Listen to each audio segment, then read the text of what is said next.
So first, tell me how you first found out about Paiste. What was your very first impression of our brand? Well, I actually first found out about Paiste a long time ago when I was probably about 10 years old, studying drums.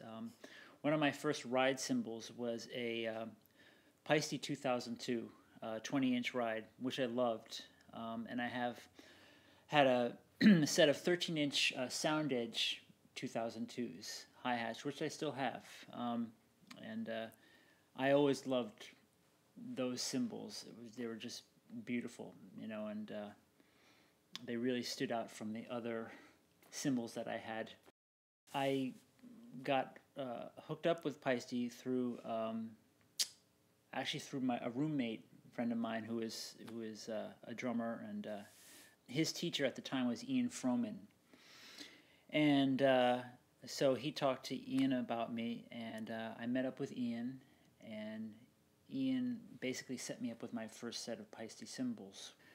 I had always wanted to come to Paiste, but it took a while. Took a little help from a friend. Took a little help from a friend.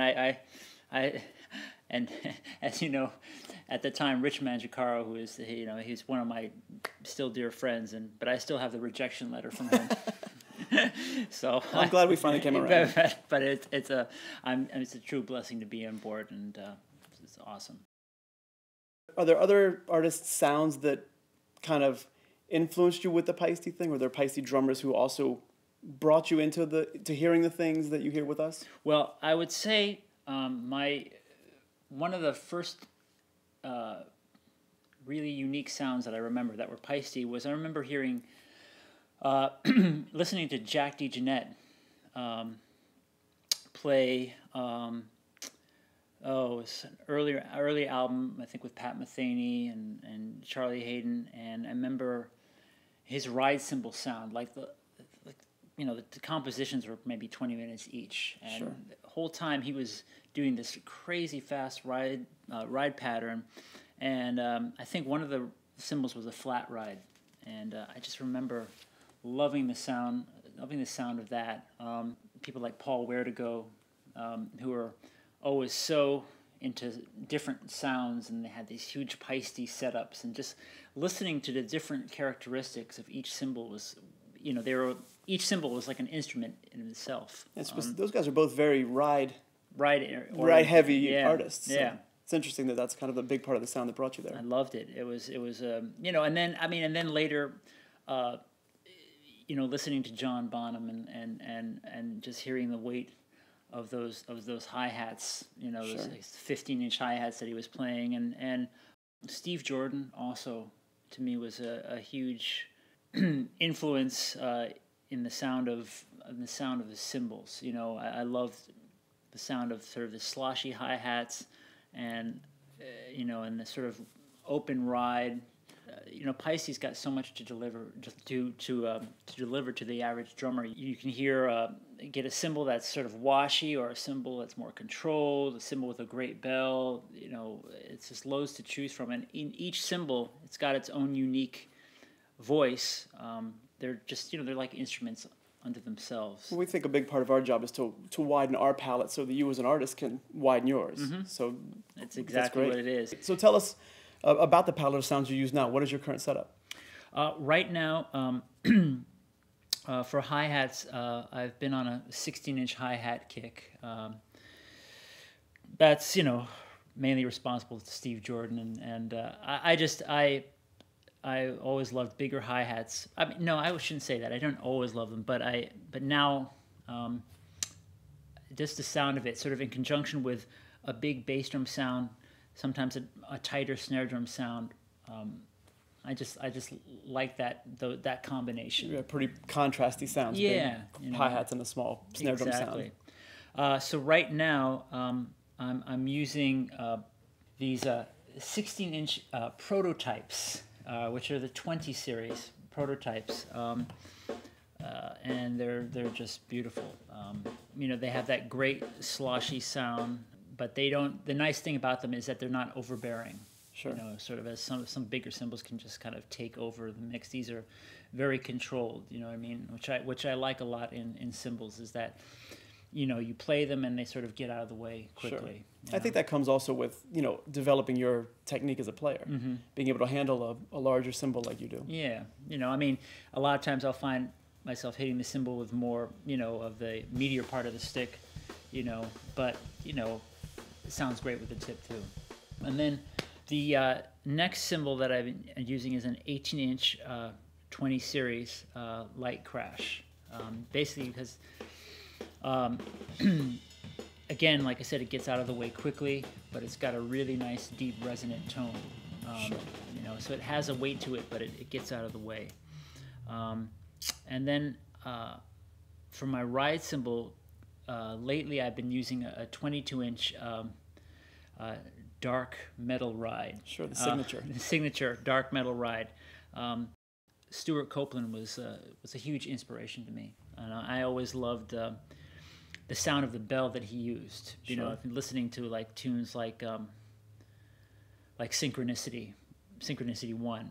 Sure. Where there's a lot of really heavy bell playing going on. I always loved that sound. So to me, that cymbal was the closest thing. That cymbal is, funny enough, the beginnings of what became his artist ride with us. Okay, very cool. See, then I'm got the right one. I have 2 rivets in it as well because I sort of like having that, just a little bit of a sizzle to it, which is nice. And the cymbal is great because obviously when I play the bell, it's very, very loud and projects. But I can also do subtler jazz things on it, and the cymbal won't get out of control for me. Then I've been using a series of cymbals sort of stacked together, and this sort of came just by hanging out at the warehouse out in L.A., hanging out with Wayne and Andy, and just stacking different cymbals. And Wayne was really very integral in sort of imploring me to start stacking some different cymbals, because I know he'd worked with Terry Bozzio for a long time, and so he was really into the kind of these trashy sounds, but cool. So what I've been using right under my ride cymbal is on top is a 16-inch 20 China, thin China, and oddly enough, an old Dimensions 16-inch crash underneath it. And again, it's sort of one of those cymbals that you hit and just gets out of the way, but it's like a just great white noise sound. And I like doing these stacking combinations because for me, just playing a regular China, I didn't always like it that much because for me, the China would always start to get away from me. Like the sound would just overbear. Sure. And it'd be one thing if it's like Billy Cobham or Neil Peart playing it, but it always got away from me, and I like to have sounds that are just a little more controlled. Last, I have a 14-inch China with a 12-inch 20 series splash mounted inside of it. So is there anything about, Paiste that really, if you had to bring it up in one sentence about what it is for Paiste and you, is there something that you can think of that would really sum it up for us? Well, first of all, I would say family, and I would say consistency. That would be, consistency and innovative, lots of words. Just, never, Paiste is never a company that is, to rest on their past.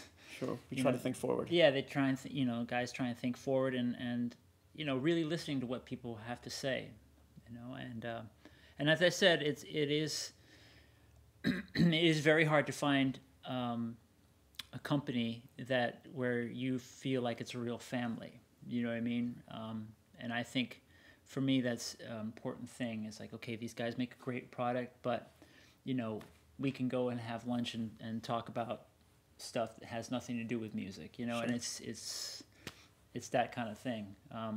And that for me makes it all the more I don't know what the right word is, intrigued to be part of the family.